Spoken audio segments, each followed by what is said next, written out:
Hi folks, Phil here from Draw Awesome.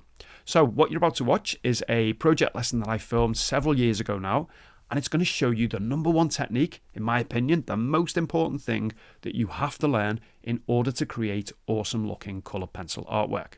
If you're new to coloured pencils, or if you're just not getting the kind of results that you'd like, this is the perfect project for you to follow along with. And I appreciate it might not be the most exciting subject matter in the world, at the end of the day it's just a piece of fruit, but it's perfect, no pun intended, for getting you to understand these techniques, these really important techniques on a practical level. And like with anything else, if you just watch along passively or you skip through the video to see what the finished drawing looks like at the end, you're not going to improve. The only way to get better is to pick up your pencils and have a go yourself. So you're going to find a link beneath this video where you can download the reference photograph that I work from and also my completed finished artwork, so you can refer to that too.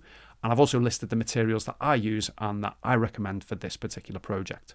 And I've also created a free ebook that accompanies this lesson. So it has screenshots from the various stages of the drawing process that you can refer to as you're doing your own. I know some people prefer to learn that way, but it also covers basics about materials, the most important colour pencil techniques that you need to master. Think of it like a quick guide to making the best possible start with coloured pencils. So go ahead and download that too from the link below. All right, let me pass you over now to my considerably fresher looking self in the days before I had children. And I hope you enjoyed the lesson. Please let me know in the comments. Hello and welcome to this coloured pencils lesson where I'm going to be showing you what I believe is the number one technique that you really need to master in order to produce great coloured pencil artwork. And the best thing about this technique is that it isn't just going to apply to this particular subject that I'm going to be covering in this lesson. Once you've got this down, you're going to be able to apply it to all kinds of different subject matter. Okay, so what I've got here then is a larger version of the reference photograph, just so you can see it a bit easier. And what I'd like you to do before you start, do this for any subject that you approach in the future, spend a couple of minutes just identifying, just making a mental note of the colours that you can see within the main body of the subject. So on this pair, we've got this bluey green here. I can see a more yellowy green here. This yellow around this side is like a milky, lighter yellow. Within the centre there, I can see oranges and reds. I can also see some maybe lighter browns or maybe browny yellows that extend up into this area here. It's a bit more of a difficult colour to identify these ones around here because they're muddier, they're less vibrant. Within the stalk, nice rich brown, like a burnt umber colour there, and a more reddy brown on the lighter side of the stalk. And that's basically it. That's all you're doing is just spending a minute or two identifying those colours. So what I'd like you to do next, for each of the major colours within the body of the pair at least, is to choose two variations of that colour. So for example, for the green area, let's choose a couple of greens. For the reddy orange area, let's choose a couple of red stroke oranges. For the yellows, a couple of those as well. So I've got here a little piece of scrap paper. It's the same as the surface that I'm drawing on. This is going to be my makeshift sketch pad for this one. And what I want to do is select a couple of yellows just to represent the yellow values, the yellow hues within the pair. So the first one I'm going to reach for within my set of 24 is the 102, simply because it's a lighter yellow. So you can see what that looks like. This is the 102, but again, please don't get hung up on using the exact same colour, particularly if you don't have Faber-Castell. There's another yellow in here, a light one. This is a 104, which I could use as well. But I just think that one there is a little bit more representative of that one. I'm not bothered about an exact colour match, but I might as well choose one that's a little bit more accurate. Now, a good rule of thumb when you're choosing maybe a couple of colours for each of those areas is to try and go for a lighter one and a slightly darker one. It's not always possible, but in this example here, I've got, in the set of 24, this is a 107. So you can see that's it's more of a canary yellow. It's a slightly darker value, a darker colour than this one here. So I'm going to go for those two. So that's the yellows. What about the greens? What about the greens around here? Put that up there so you can see it a bit easier. So this green here, I've got four greens in the set of 24. So this first one here is the 171. So that's not a bad colour. It's maybe a little bit garish. I also don't like the way that it sits on the paper. It doesn't, some of the other colours will sit better and you'll get a feel for that just doesn't seem to cover the paper surface very well. So let's try another one. So this is the 168. Okay, so that's a yellowy green. I think we can work with that. So that's definitely a contender. That's the 168. And then I've got a couple of darker greens as well. So this one is the 163. So that's quite vibrant, quite garish.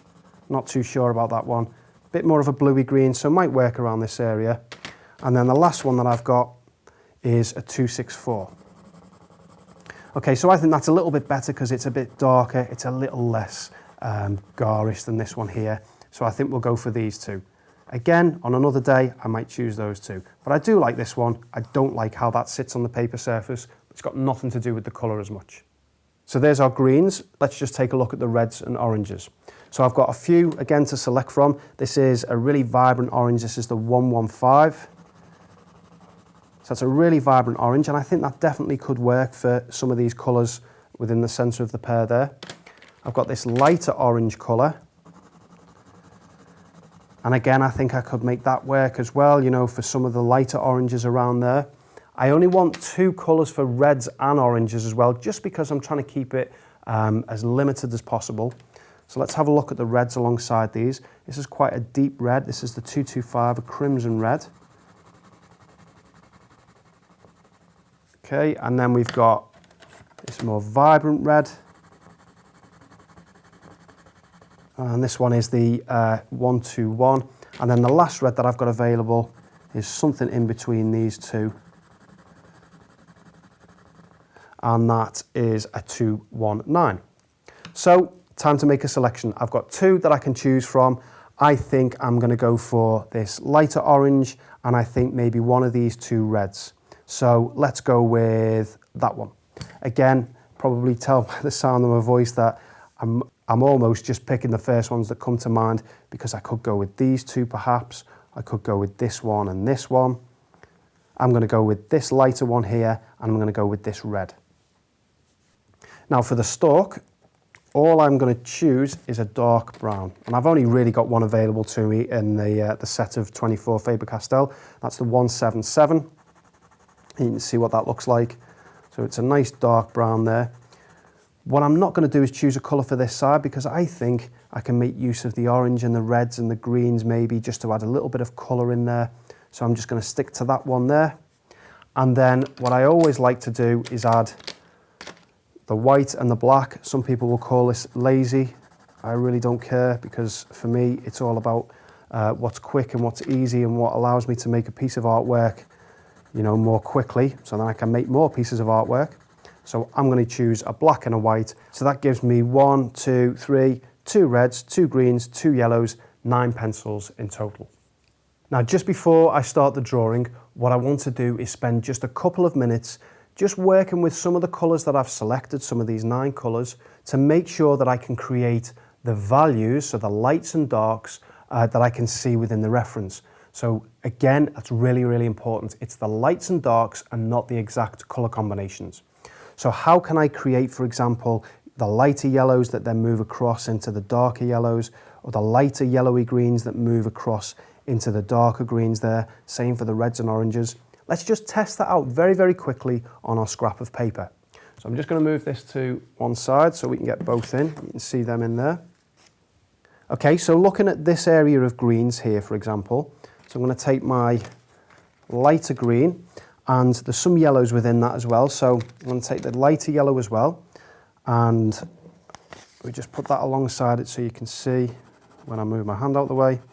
So I'm just going to start with some lighter yellow there with a fairly light pressure. So about the kind of pressure I would hold a tube of toothpaste with if I was squeezing some out.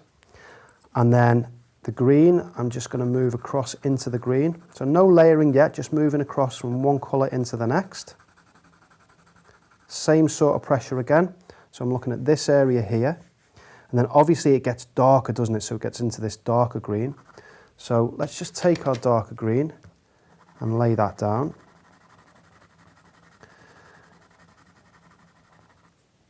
And what you're left with is, at this stage, looks like a complete mishmash of colours. 3 very distinct colours there. Looks a little bit like that Neapolitan ice cream, but with very different colours. So what we need to do now is just layer things and blend them across to make sure, I want to be confident that I can create a nice transition between lights and darks. So first of all, going back with the green pencil, just going to go lightly over the top. So you can see I work quite quickly. I'm not worried about little tiny strokes to fill in every part of the paper. And I'm going to take this yellow through into here. Just move this across. And I'm going to take this green into here. So just increasing the pressure slightly now. Back with the yellow. Just create a nicer transition across those two. And then with this green here, I can just blend this one across. So lighter pressure because it's a darker colour. So it's going to sit on these lighter colours more easily. And then let's get that brown and see how the brown sits on top of this green. So we want to create a darker value around there. So I'm using quite light pressure there because I know it's going to go on really nicely on top of the lighter green. Hopefully you can see I've worked from light to dark. Go back over with that. And then what about if we take some of this green all the way through, get a hint of it into this end. So at no point am I using really strong pressure here, I'm just gradually building up the values.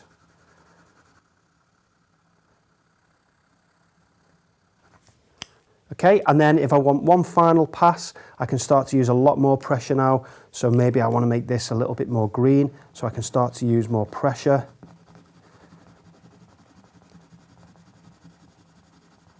If I want to take most of the yellow out of that, only have the yellow just at the end, so lots of pressure there. And then as I go into this area here, just across the transition, I can switch to the darker green pencil.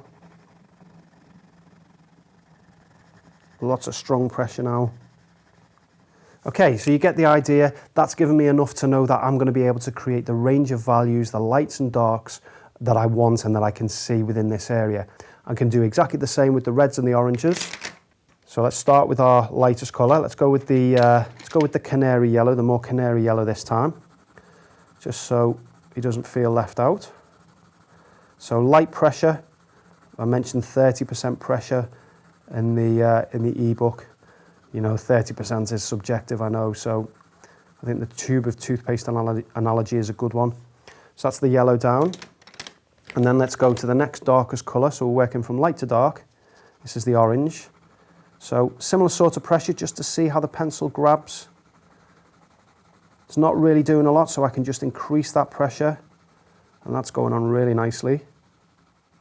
Okay, and then what about the red? So let's get some dark reds in there.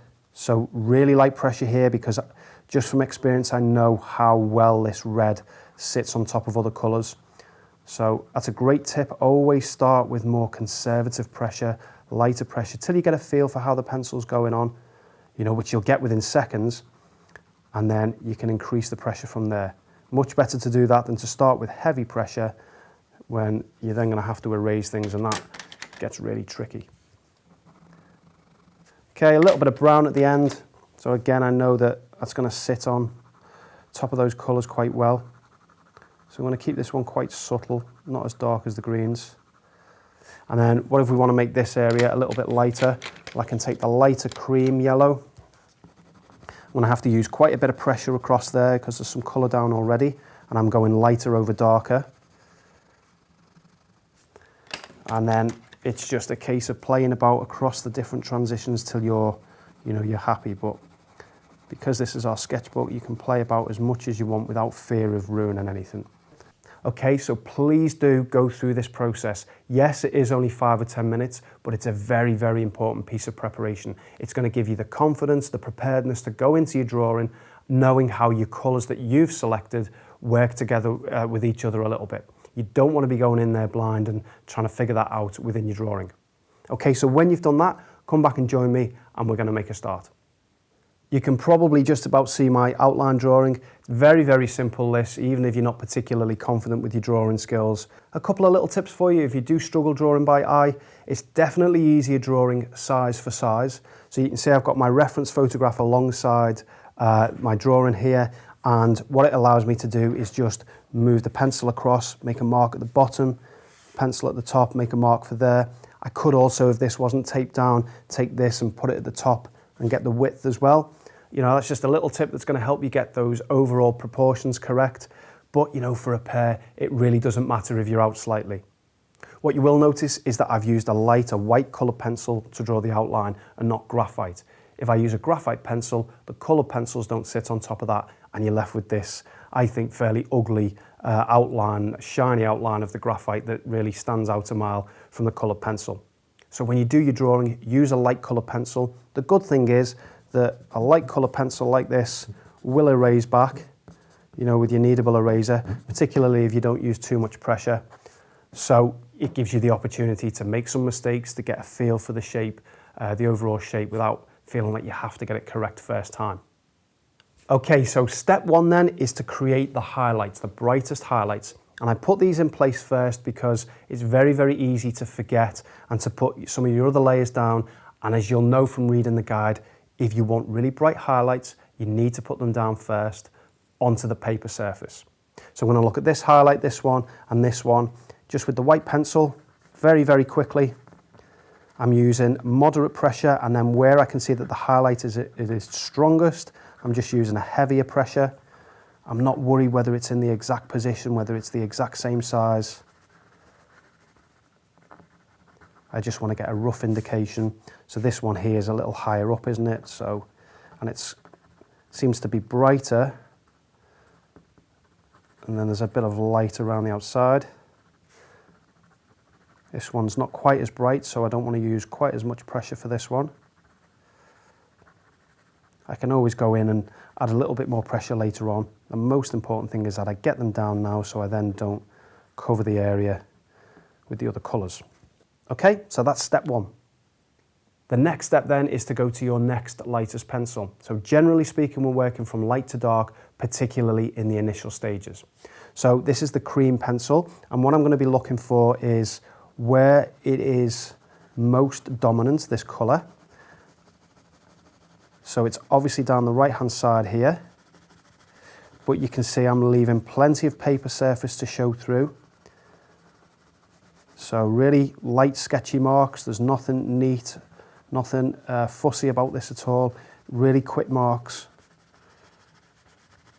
So when I take it down into this area here, where I can see the yellow, this area, although it's more green than yellow, it has got some yellow in it. So I'm going to use a lighter pressure around here, knowing that I'm going to have to put the green on top.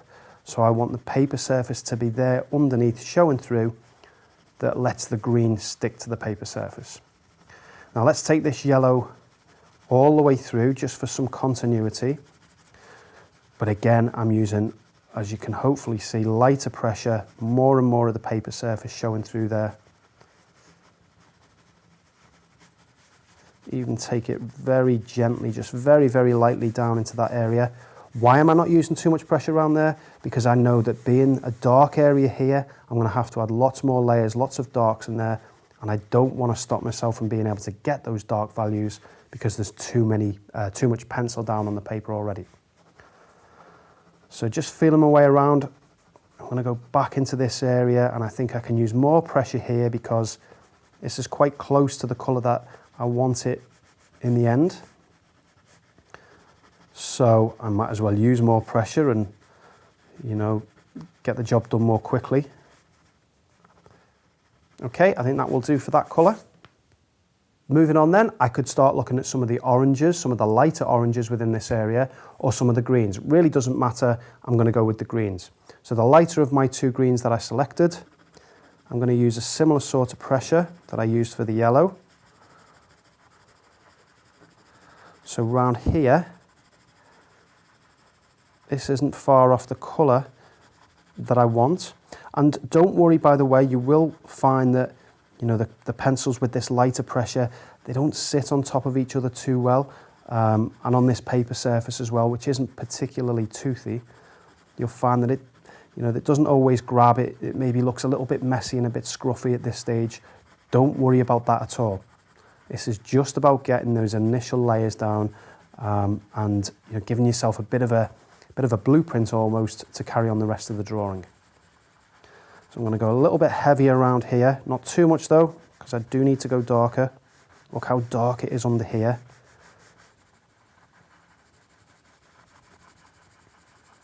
What I do know is that dark brown and the black, if I end up using the black right at the bottom, they'll go on top of almost anything, no matter how much pressure you've used. So I can get a little bit more carefree with how much pressure I use in this area. So let's keep the marks nice and quick. All kinds of different directions. I just want to get the paper surface covered. I want to take a little bit up into this area and see a bit more green around here. It gets a bit muddy. There's a bit of a green just around the outside there. Okay, so let's look at those oranges and those reds. So again, lighter pencil first. Just get a feel for how well it goes on or how well it doesn't go on. Different colours will grab the paper surface differently. So this one is going on quite nicely in this area, but I've got a feeling that I'm going to have to use quite a bit more pressure. So if this here was maybe 20, 30%, around here is like 50, 60, 70% pressure, just to get any of the colour to show through.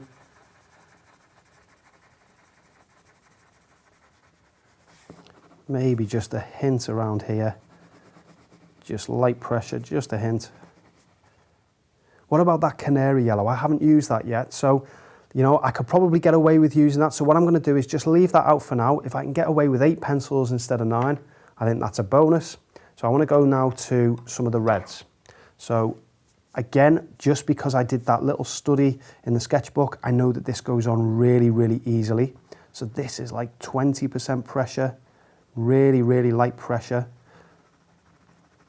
And I'm not looking for, texture and individual dots and dashes within that texture. I'm just looking for the overall general pattern of the colour. So really, really light up here. A bit strong around this area maybe, because there's more colours laid down there.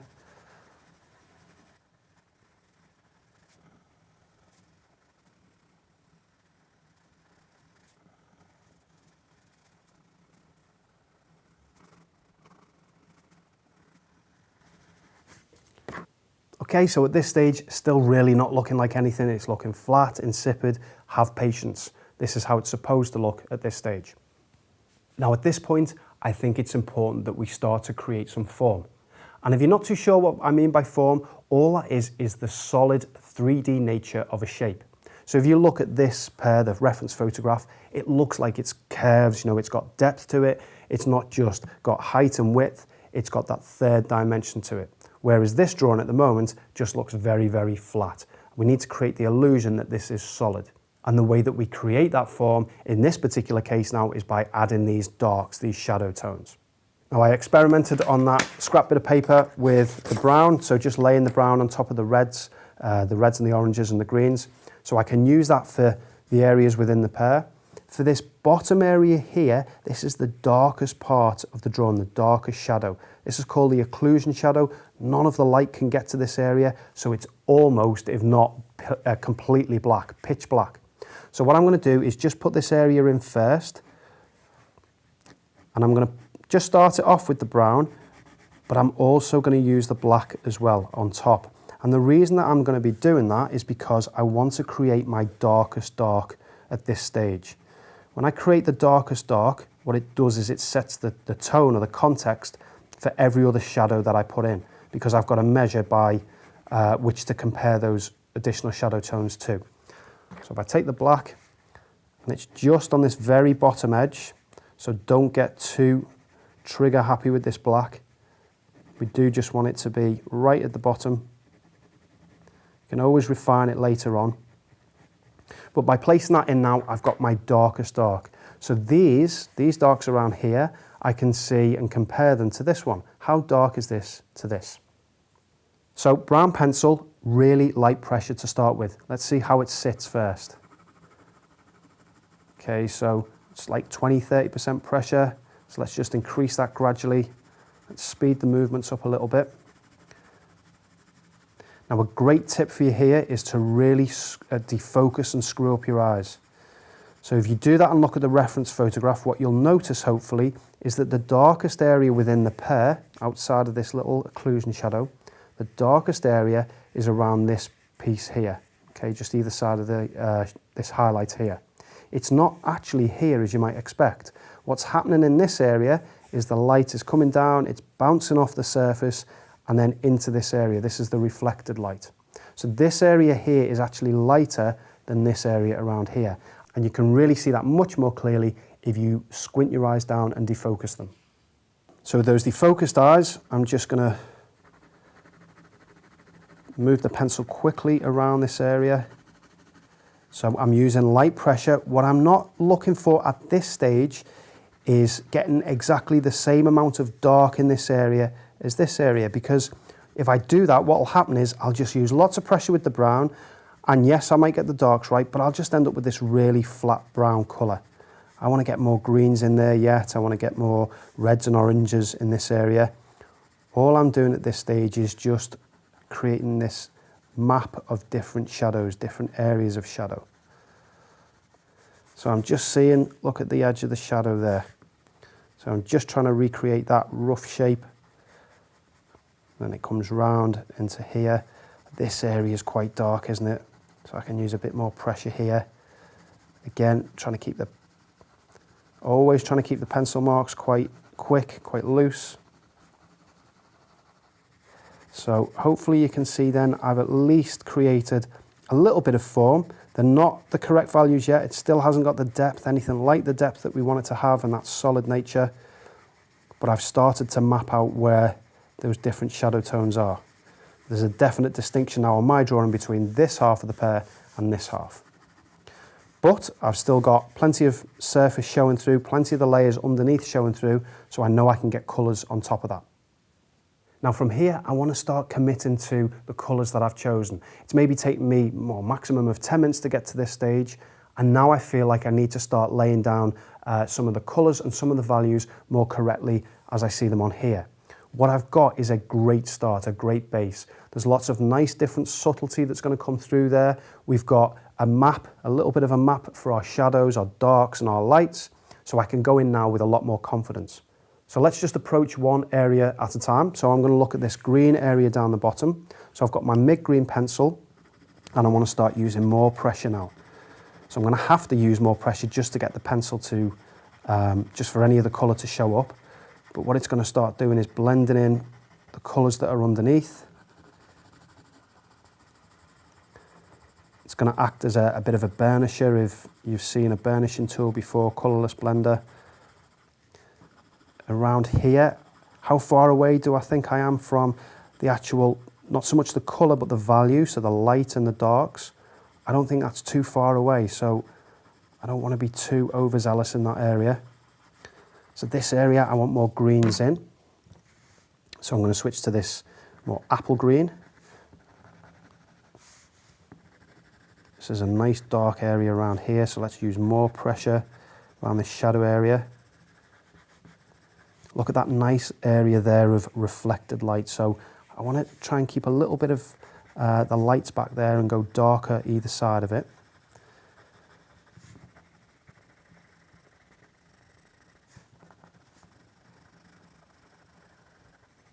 I'm starting now to try and get a final match for the darks, the amount of darks that are in there by screwing up my eyes, defocusing my eyes and seeing how dark this area really is. Okay, let's address this area here. So I've got the cream, so I can start using more pressure. Do I think that's light enough? I can maybe go in with the white here. I think I can get a bit lighter. So I don't want to use lots of pressure there because there's no way I'm getting any white on top of that once I do. So just keep with the cream for now, but working in these areas here. So really digging the pencil in now. This is as much pressure as I feel I can apply without actually snapping the pencil. Let's get that white before it's too late. So I just want to apply that around here. Maybe a little bit in here as well. Go back to this appley green colour. So you can see I'm just switching quite quickly backwards and forwards between the pencils. I'm not really doing anything different than I've done already, other than using and committing to full pressure, lots more pressure. Okay, so this area still needs to be darker around here. Can do that in a moment with the brown, but let's just carry on and let's add a bit more green up here. Just looking for something around that muddy colour. Maybe if I add a bit of the yellow, that'll help as well. Again, not looking for an exact colour match, I'm just looking for the value, the lightness and the darkness.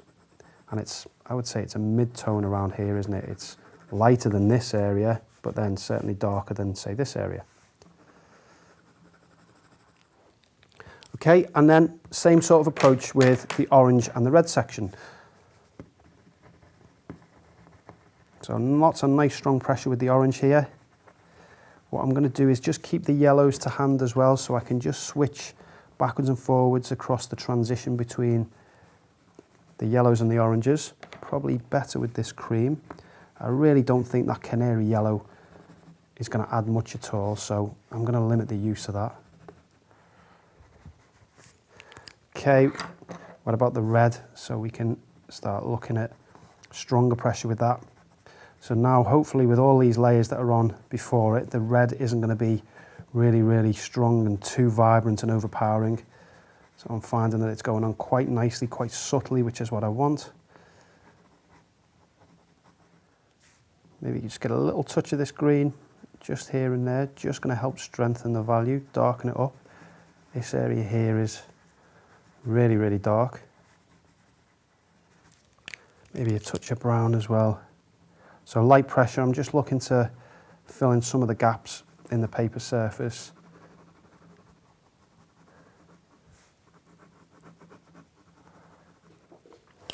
Okay, brown pencil now. So these are the really important shadows. So just really defocus your eyes and notice how we've got this nice dark portion around the bottom. And it just lighten the pressure because it just fades into the bottom. So I'm going to start from this area and just lift off just to lighten that pressure. So more pressure towards the shadow, the occlusion shadow, and then just lift off.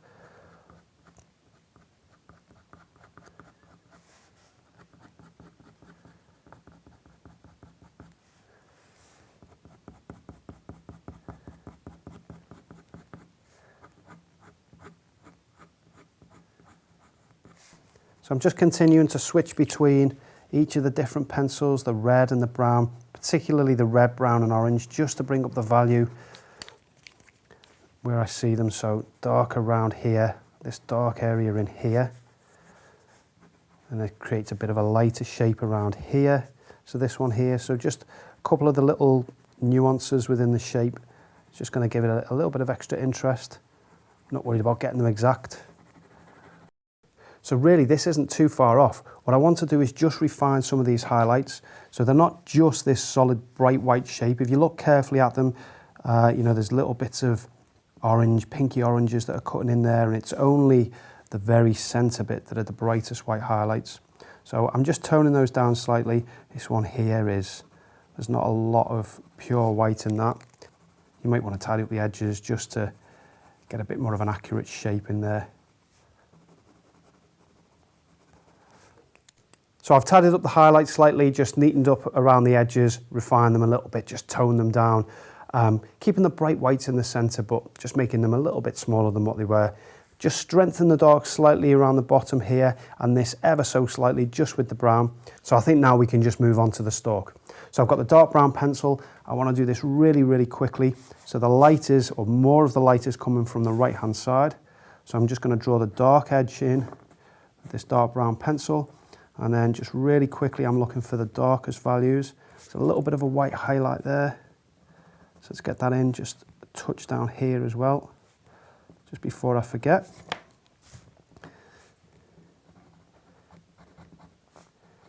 And then really, really quick. So lots of pressure here. I'm not worried about blending or layering in this area. I'm going to get my orange. Just add a little bit of colour underneath where it's on the lighter side.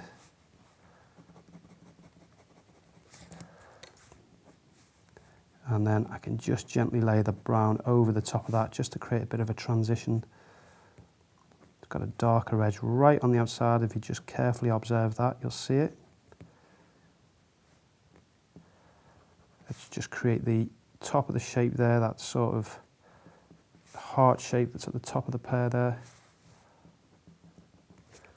Maybe put a touch of red in as well. I could go and get an orangey brown if I wanted to. You know, it's not going to be a problem at this stage, right towards the end of the drawing, but I just want to keep this as an exercise of really limited pencils. Turn that one down slightly. Okay, I'm going to take the black and just around the very outer edge and around the bottom here, maybe just around the top edge where I can just see the darkest darks.